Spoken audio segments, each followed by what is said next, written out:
ស្វែងរកបានត្រឡប់មកជួបនឹងប្រិយមិត្តនៃវិទ្យុដើមត្រើយសារជាថ្មីម្ដងទៀតដែលមានរូបនាងខ្ញុំលីជើងពើករួមជាមួយនាងខ្ញុំរត់ពីមុខសូមជម្រាបសួរប្រិយមិត្តវិទ្យុដើមត្រើយជាទីរាប់អានជួបគ្នាសារជាថ្មីម្ដងទៀតហើយតាមពេលវេលានិងម៉ោងដដែល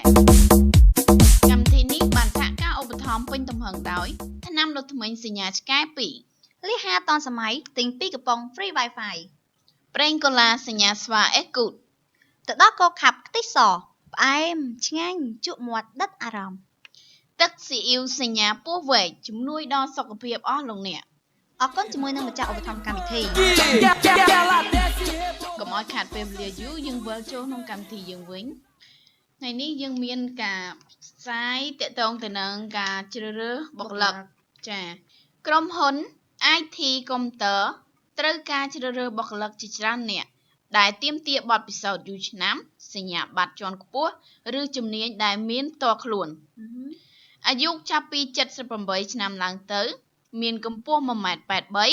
មានសម្បុរស្បែកក្រហមទម្ងន់35គីឡូក្រាមផ្នែកដែលត្រូវជ្រើសរើសមានផ្នែកអនាម័យអ្នកជូតកញ្ចក់ម៉ូតូតាមសាធារណៈដុសធ្មេញឲ្យខ្លានិងលាងគូតឲ្យសត្វមុខ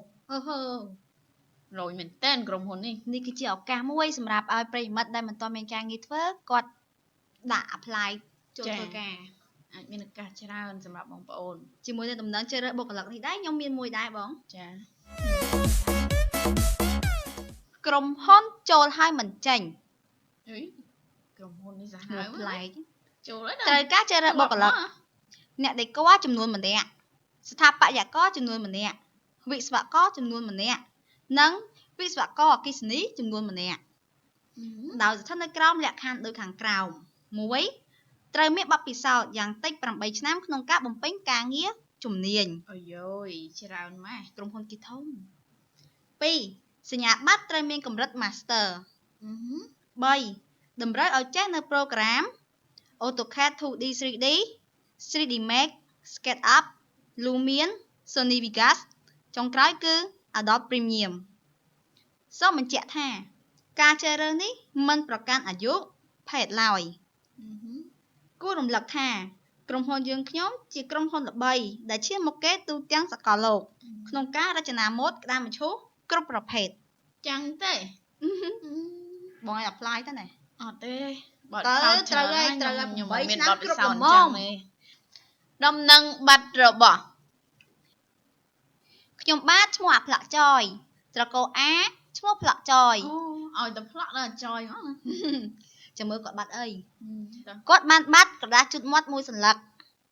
បើបងប្អូនណាបានប្រទះឃើញសូមទំនាក់ទំនងមកតាមលេខទូរស័ព្ទផ្ទាល់ខ្លួនរបស់គាត់ក្នុងបន្ទប់ទឹកដោយមានលេខទូរស័ព្ទ011 129 1956សូមសម្គាល់ក្រដាសនោះបានត្រូវបានជូតមាត់ហើយស្វែងរកទៅអីមិនដឹងដែរខ្ញុំមានមួយដែរចាគឺនាងខ្ញុំឈ្មោះហួយមានមុខរបរជាអ្នកលក់កដុងនៅផ្សារចុងឈើបានបាត់តោមួយក្បាលដែលមានកម្ពស់2ម៉ែត្រសម្បុរសស្គុះទម្ងន់80គីឡូក្រាមសក់ពណ៌មាសប្រាស្មារាងសង្ហាដែលបានបាត់កាលពីថ្ងៃទី32ខែកុម្ភៈឆ្នាំ1555បើបងប្អូនណាបានឃើញសូម SMS មកខ្ញុំផងនាងខ្ញុំនឹងជូនជាសគុណជាទីគាប់ចិត្តហើយសួររកទៅស្អីបាត់តាំងពីថ្ងៃទី32កុម្ភៈនេះអត់ដឹងដែរព្រោះគេឲ្យផ្សាយជាផ្សាយតាមគេទៅប្រាប់គាត់ទៅខ្ញុំរកឃើញបាត់ថ្ងៃ32ខែកុម្ភៈឆ្នាំ1555ណោះតរោនៅស្រៈមទីឃើញហើយតោះអូនមកដំណឹងចុងក្រោយរបស់ខ្ញុំដំណឹងបាត់សម្រាមខ្ញុំបាទបានបាត់សម្រាមមួយថង់ពីមុខផ្ទះ